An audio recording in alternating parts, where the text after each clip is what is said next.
সরকারি অফিসে বিজেপি বিধায়কের দাদাগিরির অভিযোগ। পাল্টা বিধায়কের বিরুদ্ধে সরব অফিসের কর্মীরা।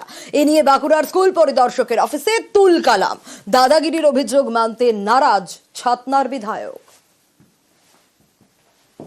আরে এখানটা তো হসপিটালে 40 মিনিট আমি ফোন করছে ওরা না উনি টাকা আপনার খোঁজ কি আছে ওরা টাকা দিতে পারছেন না।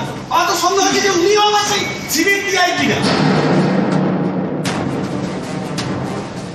যেমন এখানে সব ফাঁকা, এই জায়গায় 40 মিনিট ধরে আমাকে বসিয়ে রেখেছে। ওরা না উনি টাকা আপনার খোঁজ কি আছে আমাকে এখানে বার করে, যার কোনো ফ্যান নেই কিছু নাই। উনি তুই এসে গল্প করলেন 40 মিনিট পর খুব ফস করে। আমি স্পিকারকে বললাম আমার অভিভাবক উনি কত বড় এই বিআই সেটা আমি আজ দেখতেছি। একটা গভর্নমেন্ট অর্ডার। ইনি সত্যনারায়ণ মুখোপাধ্যায়, বাঁকুড়ার ছাতনার বিজেপি বিধায়ক। বাঁকুড়ার শালতোরা রামপুর বিবেকানন্দ বিদ্যাপীঠের কর্মশিক্ষার শিক্ষক। শনিবার জেলা স্কুল পরিদর্শকের অফিসে তার সুর সপ্তমে। সিসিটিভি দেওয়া আছে যাতে এখানে কেউ এলে পরে দেখতে না পায়। সিসিটিভি দুটোই অফ। এদের কাজই হচ্ছে ফাইলগুলোকে আটকে রেখে বিভিন্ন অবজেকশন দিয়ে সেখানে শিক্ষককে হয়রানি করে সেই শিক্ষকের কাছ থেকে টাকা নিয়ে ফাইল ক্লিয়ার করে। তাহলে আমাকে যে আপনি তো শিখান যখন আমার বলবেন আপনি বাইরে বসুন, তাহলে আমি কতক্ষণ বসে থাকবো? আপনি যে বসে আছেন তার জন্য আমরা দুঃখিত। পাল্টা বিজেপি বিধায়কের বিরুদ্ধে সরব হন সরকারি অফিসের কর্মীরা। যে কথাগুলো বললেন সম্পূর্ণ মিথ্যা কথা বললেন। হ্যাঁ, আপনি সম্পূর্ণ মিথ্যা কথা বললেন। আপনি সম্পূর্ণ মিথ্যা কথা বললেন। এ নিয়ে উত্তেজনা ছড়ায় বাঁকুড়ার জেলা স্কুল পরিদর্শকের অফিসে। আমি বললাম বলো আমাকে মুখের কথাই আপনি সম্মানীয় বিধায়ক, আপনি কেন বলবো? আমাকে বললেন আমি যে অফিসে এটা আমরা মানতে পারি না। আপনি যে কথা আপনি অফিসের সম্বন্ধে কেন বলছেন? এদিন সকালে জেলা স্কুল পরিদর্শকের অফিসে যান বিধায়ক সত্যনারায়ণ মুখোপাধ্যায়। পিএফ সংক্রান্ত বিষয় নিয়ে পরিদর্শকের কাছে যান শিক্ষক সত্যনারায়ণ। সেই সময় পরিদর্শক অফিসে ছিলেন না। বেশ কিছুক্ষণ অপেক্ষা করেন সত্যনারায়ণ মুখোপাধ্যায়। অভিযোগ এতেই চটে যান শিক্ষক বিধায়ক। শুরু হয় তার দাদাগিরি। আরে এখানটা তো হসপিটালে 40 মিনিট আমি ফোন করছে ওরা না উনি টাকা আপনার খোঁজ কি আছে ওরা টাকা দিতে পারছেন না। আমার তো সন্দেহ হচ্ছে যে উনিও আমার সেই সিভিল পিআই কিনা। আপনি বলছেন যে সহযোগিতা করেন না, শিক্ষক মশাইকে পান না, এটা একদম আমি এই সাইডে বললাম না, একদম না, একদম অসম্পূর্ণ মিথ্যা কথা বললেন।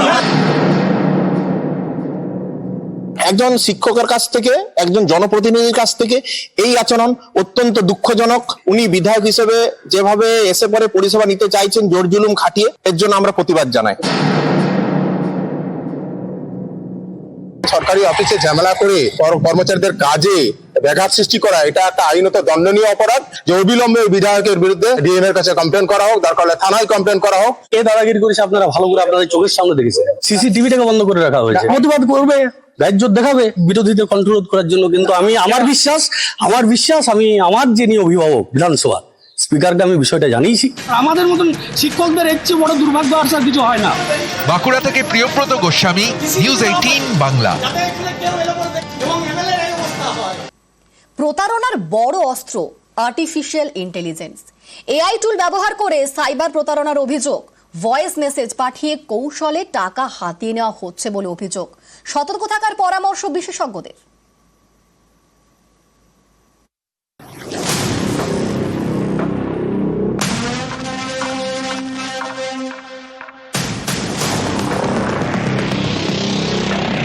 ব্যস্ত সময় হোয়াটসঅ্যাপে ভয়েস মেসেজ, নম্বর অচেনা কিন্তু গলাটা চেনা, পরিচিত কারো।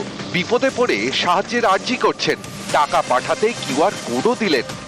আপনি 7-5 না ভেবে টাকা পাঠিয়ে দিলেন, কারণ খুব পরিচিত ব্যক্তি বিপদে পড়েছেন। আসলে যার কথা ভাবছেন তিনি হয়তো কিছুই জানেন না। আপনি টাকা পাঠালেন প্রতারকের কাছে। এমনই নতুন ছকে শুরু হয়েছে সাইবার প্রতারণা।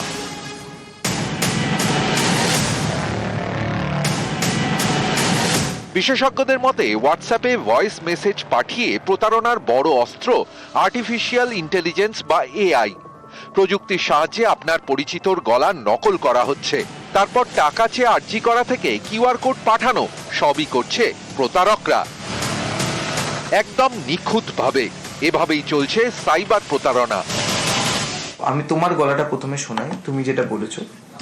হাই শাম্য, অনেকদিন তো হলো দেখা হয়নি, এর মধ্যে কি সময় হবে দেখা করার?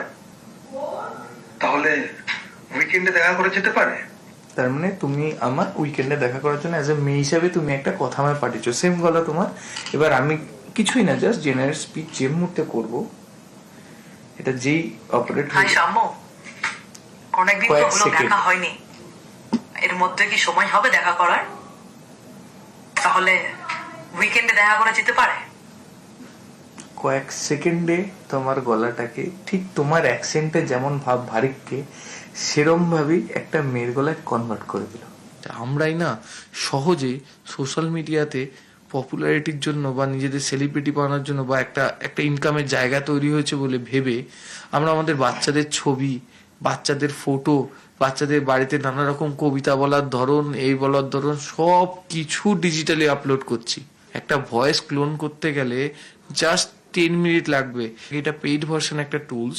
এবার আমি কথা বলে সেই জায়গায় যদি ইনপুট করে দিই, আমার ভয়েসটা ওই বাচ্চার সেম স্কেলেই শোনাতে থাকবে।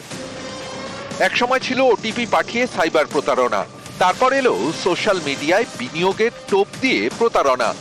এক ধাপ এগিয়ে এবার সাইবার প্রতারণার অস্ত্র আর্টিফিশিয়াল ইন্টেলিজেন্স বা এআই। अनयुज्युअल भावे कथावार्ता सपोज যে সময় আসছে এন্ড যের মধ্যে কথাবার্তা বলার সময় একটু ভালো করে অবজার্ভ করতে হবে, তো ও সময় একটু ক্রস ভেরিফাই করা উচিত। এই মুহূর্তে নতুন একটি কৌশল ভাবাচ্ছে তদন্তকারী আধিকারিকদের। সেটি হচ্ছে এআই টুল ব্যবহার করে তৈরি কণ্ঠস্বর বা ভয়েস স্যাম্পেল। এখানেই সতর্ক হওয়ার পরামর্শ দিচ্ছেন বিশেষজ্ঞরা। ক্যামেরায় অর্চনের সঙ্গে অমিত, নিউজ 18 বাংলা, কলকাতা। আর এবার নজর রাখবো আবহাওয়ার খবরের দিকে। মার্চের শেষে দক্ষিণবঙ্গে তীব্র গরম, 4 জেলায় তাপপ্রবাহের সতর্কতা। স্বাভাবিকের থেকে 5 ডিগ্রি ওপরে পারদ। আমাদের সঙ্গে রয়েছেন প্রতিনিধি বিশ্বজিৎ। বিশ্বজিৎ, এই যে গরম, এই যে হাঁসফাঁস অবস্থা, আর কতদিন চলবে? কোনো মুক্তির আশা কি কোনো শোনাচ্ছে হাওয়া অফিস? দেখো, এই তীব্র দাবদাহ, তীব্র প্রখর সূর্যের যে তাপ, সেই তাপ কিন্তু চলবে। অর্থাৎ মার্চ মাসের যে কটা দিন আছে সে কটা দিন এভাবেই ভুগতে হবে, কারণ ইতিমধ্যেই আজও তাপপ্রবাহের মতো পরিস্থিতি তৈরি হবে, এমনটা জানাচ্ছে আলিপুর আবহাওয়া দপ্তর। 4 জেলার জন্য, উত্তর ও দক্ষিণ 24 পরগনা অর্থাৎ কলকাতার আশেপাশের 2 জেলা, এছাড়াও পশ্চিম বর্ধমান ও পশ্চিম মেদিনীপুর, এই জেলাগুলিতে তাপপ্রবাহের মতো পরিস্থিতি। তবে বাকি জেলাতেও নিস্তার নেই, সেখানেও তাপপ্রবাহ না হলেও এমন পরিস্থিতি থাকবে যে হট ডে এবং হট নাইট, অর্থাৎ গরম অস্বস্তি সেটা থাকবে। মার্চ মাসের শেষে অর্থাৎ এপ্রিল মাসের শুরু থেকে তাপমাত্রা সামান্য কমলেও যে এই দাবদাহের খুব একটা নিস্তার পাওয়া যাবে এমনটা নয়, কারণ বৃষ্টির কোনো সম্ভাবনা নেই আগামী 1 সপ্তাহে, এমনটাই জানাচ্ছে আলিপুর আবহাওয়া দপ্তর। তবে উত্তরবঙ্গেও গরম জারি থাকবে, শুষ্ক আবহাওয়া। শুধুমাত্র দার্জিলিং ছাড়া বাকি সব জেলাতেই শুষ্ক আবহাওয়া এবং যে গরম আছে সেটা 5 দিন, আগামী 5 দিনে কোনো তাপমাত্রার পরিবর্তন নেই। ধন্যবাদ বিশ্বজিৎ।